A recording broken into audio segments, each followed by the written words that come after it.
This news is brought to you by Himcaps College of Law and Nursing, Batheda, Una. धर्मशाला में भांग की वैध और वैज्ञानिक खेती पर अध्ययन को लेकर बागवानी व राजस्व मंत्री ने धर्मशाला डिग्री कॉलेज के सभागार में बैठक का आयोजन किया। बैठक में प्रदेश में बागवानी व राजस्व मंत्री जगत सिंह नेगी बतौर अतिथि उपस्थित रहे। कॉलेज के सभागार में विभिन्न हितधारकों, पंचायती राज संस्थाओं के प्रतिनिधियों और विभिन्न विभागों के अधिकारी उपस्थित रहे।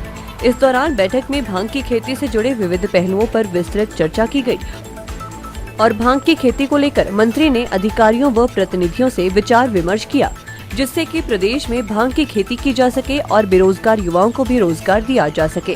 हिमाचल में भी जल्द ही पॉलिसी बनाकर धरातल पर उतारी जाएगी। बैठक के दौरान सभागार के बाहर फतेहपुर में स्थित भांग से बनाए गए प्रोजेक्ट का स्टॉल भी लगाया गया, जिसमें संजीव शर्मा ने बताया कि भांग के रेशों व पत्तियों से लगभग 2000 प्रोडक्ट्स बनाए जाते हैं। बागवानी व राजस्व मंत्री जगत सिंह नेगी ने कहा कि भांग की खेती को लेकर वे उत्सुक हैं और सहयोग भी दे रहे हैं। हिमाचल प्रदेश के माननीय राजस्व उसको रब करते हो तो वो जो प्रोसेस है रब करके वो रेजिन निकालने का, उसको चरस कहते हैं। पर उसी एक्ट में एक और चीज दी गई है, मेडिकल कैनबिस। मेडिकल के लिए हम मशीनें यूज करते हैं, उससे उसके कंपाउंड्स निकालते हैं और दवाइयाँ बनती हैं। तो आपने मेडिकल कैनबिस को एक्सक्लूड किया। दूसरा आपने एक्सक्लूड किया 1985 के एक्ट में लीफ को और पतडंडी को। लीफ को वो बोलते हैं भांग है, भांग सिर्फ पत्तियां हैं। पत्तियां जो है वो NDPS एक्ट के बाहर है। तभी आप देखोगे, कभी आप राजस्थान जाओगे या किसी स्टेट में जाओगे, वहां पे भांग आपको गवर्नमेंट 1000 करोड़ की प्रेजेंट आज के दिन में इस मार्केट की वैल्यू है इंडस्ट्रियल हेम्प की सिर्फ। अब ये जो 30,000 करोड़ है, ये अगले 4 साल में प्रोजेक्टेड है कि ये 30,000 से 100,000 करोड़ तक पहुंच जाएगा। इसी तरह है, इसको अगर हम इसको ग्रीन गोल्ड बोला जाए तो भी एक अत्युक्ति नहीं होगी। तो इस सरकार का ये विषय बड़ा सराहनीय है कि इन्होंने इस आपने कही है कि जानकारी के अभाव में अब जो भांग के पौधों को उखाड़ने की जो बात हुई है, शायद हमने भी इसके बारे में ठीक से जानकारी नहीं थी। क्योंकि जो कानून है, कानून में जो भांग की खेती करने का या भांग के पौधे के कौन सा इस्तेमाल हम कर सकते हैं वो पूरा दिया गया है। तो उसमें जो है भांग के पत्तियां हैं, भांग के रेशे हैं, इसको बिना लाइसेंस के हम उपयोग कर सकते हैं। परंतु जानकारी कानून के ठीक से ना होने के अभाव में हमारी सरकारों ने, चाहे पहले की हमारी सरकार रही, चाहे दूसरी सरकारें रही, सब ने इसमें ये अभियान छेड़ दिया। क्योंकि सबका दिमाग में ये कि भांग का पौधा जो है ये जो है सिर्फ नशे के लिए ही इस्तेमाल होता है। तो इसके ऊपर जो है हमें अब प्रचार और प्रसार करने की ज़रूरत है। लोगों को और हमारे अधिकारियों को भी सही जो है कानून की जानकारी देने की ज़रूरत है, उस पर हमें कोशिश करने की ज़रूरत है। तो अभी हम सिर्फ अभी किस किस्म का जो है कानून, जो नियम बनेंगे, क्या हमारी नीति होगी, उसके बारे में हम हर ज़िले में जाकर आपसे, जैसे आज हमने बात की है, पिछले कल हमने कुल्लू और मंडी में बात की है, वहाँ भी चुने हुए प्रतिनिधियों ने और दूसरे संस्था के लोगों ने अपनी बातें रखी है। उन सबको ध्यान में रखते हुए, आपकी बातों को भी ध्यान में रखते हुए हम नीति निर्धारण करेंगे, ताकि ज़्यादा से ज़्यादा अगर इस पॉलिसी का फ़ायदा हो, इसका नुकसान ना हो, उसका कोशिश करेंगे। पर एक बात मैं ये बताना चाहता हूँ कि आज दुनिया के अंदर भांग की खेती को लेकर जो बड़े विकसित देश हैं, जैसे हमारा अमेरिका है, कनाडा है, ऐसे ऐसे देशों में आज उधर उन्होंने अलग किस्म के कानून बनाए हुए हैं। वहाँ पर जो है इस किस्म के सख्त कानून वहाँ नहीं है, क्योंकि वो जानते हैं इसका फ़ायदा क्या हो रहा है। तो हमें भी उस किस्म का जो है पीछे नहीं जाना है। पड़ोस के राज्य में, उत्तराखंड में खेती करने के लिए लाइसेंस दिया जा रहा है और वहाँ का जो फसल है, पत्ते हैं या रेशे हैं, वो हिमाचल में हमारे नौजवान लाकर यहाँ पर उसको आपके कांगड़े में प्रोसेसिंग कर रहे हैं। तो विडंबना ये कि हम अपने तो उखाड़ के फेंक रहे हैं और बाहर से मंगा रहे हैं, उसके ऊपर कोई रोक नहीं है। और कानून भी ऐसा है कि रोक ही नहीं सकते आप। तो ये चीज़ें हमें देखना पड़ेगा।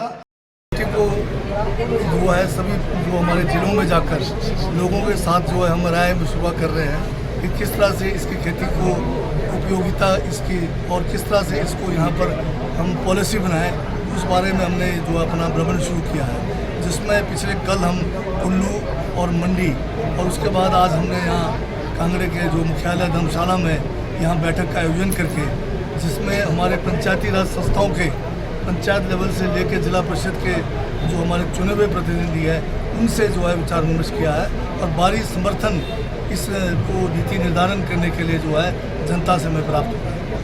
सर, अगर कुल्लू मंडी कांगड़ा की बात की जाए, किस प्रकार का रिस्पॉन्स रहा है तीनों ही जिलों में अब तक? हमारे जैसे आपसे अभी बताया है कि कुल्लू मंडी और आज धर्मशाला आप स्वयं देखा है आपने किस तरह से लोग जो है इसके लिए उत्सुक हैं, लोग खुलकर अपनी बात रख रहे हैं और ज़्यादातर लोग जो है इसका समर्थन दे रहे हैं। यह है कि थोड़ी बहुत जो किसी को कोई शंकाएँ हैं तो उसके बारे में हमने उनको बताया कि किस तरह से जब नीति निर्धारण किया जाएगा तो किस तरह से इसमें जो है ज़रूरत पड़े तो उसमें जो है किस किस्म के नियम और कानून बनाया जाए, उसके लिए हम कोशिश करेंगे। सर, लगता नहीं कि हिमाचल के जो लोग हैं अभी भी उनके मन में हमको लेकर कहीं ना कहीं नेगेटिविटी है, नकारात्मक धारणा है। लोगों के बीच में इसे चर्चा का विषय बनाया जाए कि इसके किस तरह के लाभ है, ताकि आम जनमानस लोग इसको समझ सके और इसकी जो उपयोगिता है या इसकी जो मेडिसिनल वैल्यू है उसको समझ के बाद इसके लिए लोग खुद आ गया।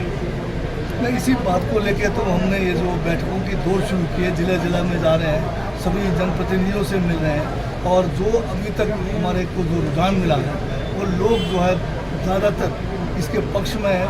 इसको जो है एक तरीके के साथ, एक नियम के साथ इसकी खेती जो है इंडस्ट्रियल और मेडिसिनल पर्पज़ के लिए किया जाए तो लोगों को रोज़गार और आय का साधन बन सकता है। सर, कब तक उम्मीद की जाएगी ये धरातल पर? अभी हमने जो है बाहर के प्रदेशों में भी गए, वहाँ के जो पॉलिसीज़ है और जो उसको भी हमने स्टडी किया है, तो हमारा ये स्टडी का दौर अभी चला हुआ है। जैसे ही जल्द से जल्द हम इसको ख़त्म करेंगे उसके बाद फिर एक गहन विचार जो भी हमारे पास इनपुट आए हैं उसको विचार करने के बाद ही हम सरकार को सिफारिश करेंगे। सर, आज से जो है भाजपा के राष्ट्रीय अध्यक्ष हिमाचल दौरे पर है, लगता है लोकसभा चुनावों की जो है एक शंखनाद हो चुका है, किस तरह की तैयारी है और किस तरह देखते हैं उनके दौरे को? और हिमाचल में भाजपा के पास अब काम तो कुछ बचा नहीं है, तो ये सिर्फ जो है सत्ता से बाहर है तो ये सिर्फ चुनाव की तैयारी करेंगे। इनको प्रदेश के हित में कोई काम करने की जो है सोच नहीं है, ये तो सिर्फ चुनाव के ही लिए आगे आते हैं और बाकी काम नहीं इनके पास। जयराम ठाकुर जो है वो कांग्रेस के 6 महीने के कार्यकाल को विफल करार दे रहे हैं और गारंटियों से भागने की बात कही जा रही है। पूरी तरह जो है सरकार जो है लोन के सहारे और केंद्र प्रायोजित परियोजनाओं पर जो है वो आधारित है। इसको लेकर क्या करने को लेकर जो है एक कमेटी का गठन हुआ है और आज उसकी एक अहम जो आज बैठक थी हितधारकों के साथ हुई है। किस तरह का रिस्पॉन्स रहा है और क्या कुछ आगे सरकार इसमें करने जा रही है?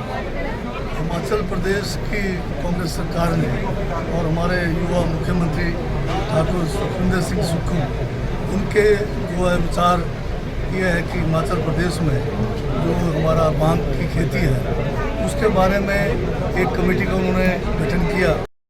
दिव्य हिमाचल टीवी के लिए धर्मशाला से सुरेंद्र कौर की रिपोर्ट।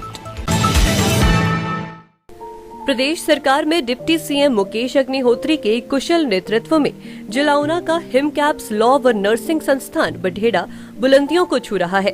सहकारिता के जन्मदाता मियां हीरा सिंह की यादों को समर्पित संस्थान के विकास कार्यों को चेयरमैन विक्रमजीत सिंह 4 चांद लगा रहे हैं। प्रोफेशनल शिक्षा के इस मंदिर में +2 पास विद्यार्थी BA LLB व BA पास स्टूडेंट्स LLB डिग्री कोर्स के लिए दाखिला ले सकते हैं। लॉ संस्थान हिमाचल प्रदेश विश्वविद्यालय शिमला व बार काउंसिल ऑफ इंडिया से मान्यता प्राप्त है। संस्थान में नर्सिंग कोर्सों के लिए भी दाखिले शुरू हो गए हैं। नर्सिंग संस्थान इंडियन नर्सिंग काउंसिल दिल्ली व AMRU से मान्यता प्राप्त है। नर्सिंग कोर्स में छात्राओं के लिए BSc nursing, post basic BSc nursing course, GNM व ANM कोर्सों में भी छात्राएं एडमिशन ले सकती हैं। संस्थान में पास आउट स्टूडेंट्स सरकारी व नामी गैर सरकारी क्षेत्रों में अपनी सेवाएं दे रहे हैं। संस्थान में CCTV कैमरे, हॉस्टल सुविधा, कैंटीन, ट्रांसपोर्ट सुविधा भी उपलब्ध है। मूट कोर्ट, सभागार, लाइब्रेरी, फंडामेंटल एवं कॉमन प्रयोगशाला, ग्राउंड समेत तमाम सुविधाएं भी दी जा रही हैं। संस्थान में प्रवेश लेने के लिए संपर्क करें 889447 79631 या 8837295177 पर।